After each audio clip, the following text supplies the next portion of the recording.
à toutes et à tous, je suis très heureuse de vous retrouver pour ce nouveau point actu du mois de février. Alors en cette période hivernale, le parcours est endormi.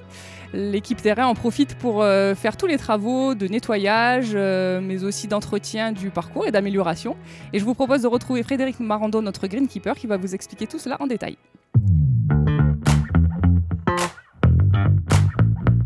Nous avons eu des très grosses gelées, donc c'est très bénéfique pour les greens parce que ça stérilise le sol. Je tiens à remercier d'ailleurs les golfeurs pour l'attente qu'ils ont eue tous les matins et qui ont supporté un petit peu ce retard de jeu. Nous avons eu beaucoup de Mistral températures en janvier et février, ce qui a entraîné malheureusement de nombreuses pertes d'arbres et beaucoup de sable de bunkers qui s'est envolé. La sécheresse est sans précédent depuis 2001 et il nous presse de pouvoir arroser le parcours. Nous attendons impatiemment la remise en eau du canal du Crayon, dont nous sommes dépendants, prévu l'ouverture le 15 mars, ce qui va véritablement lancer la possibilité de préparer toutes les zones de jeu. Finalement, nous avons eu zéro maladie, aucune fusariose cette année sur les greens, ce qui est super chouette parce qu'en plus en traitement. Donc là, nous sommes en train de finir les travaux d'hiver habituels.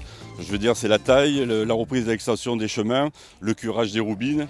Nous avons aussi fait surtout des travaux au trou numéro 2 où nous avons perdu le câble qui était plus en automatique. Donc nous avons tiré un câble, nous avons rajouté des décodeurs et tout ça pour améliorer l'irrigation de ce côté-là. Nous avons créé aussi un départ bleu au trou numéro 17 pour les femmes. Et puis nous avons refait un petit peu les chemins, agrandi certains et refait un petit peu le parking annexe sur herbe pour qu'il soit plus carrossable. La suite maintenant, c'est vraiment d'avoir l'eau à partir du 15. Déjà, on commence par remplir les lacs et à partir de là, on peut commencer à fertiliser, à travailler les greens, à les piquer, à les vertiqueter et relancer la saison. Alors j'ai 5 jardiniers à temps plein qui sont là depuis quelques années. On fait des gros efforts sur les greens. On ressème des nouvelles variétés, beaucoup plus récentes, qui sont plus résistantes surtout aux maladies et à la sécheresse. Et aussi avec le jeu, les greens sont très fréquentés ici, ce qui permet d'avoir une meilleure résistance au piétinement.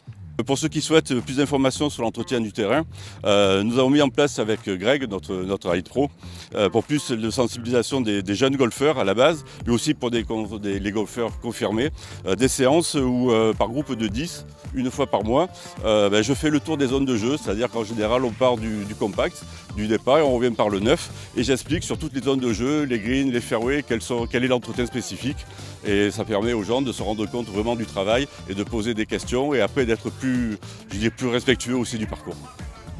Je tenais juste avant de finir quand même à remercier vraiment mes jardiniers, mes 5 jardiniers qui ont fait un super travail tout l'hiver par n'importe quel temps et ça n'a pas été facile cette année donc je les remercie vivement, sans eux il n'y aurait pas de golf. Alors un grand merci à Fred et toute son équipe pour le travail réalisé. Cela nous a permis d'avoir la Coupe de la Saint-Valentin il y a quelques jours.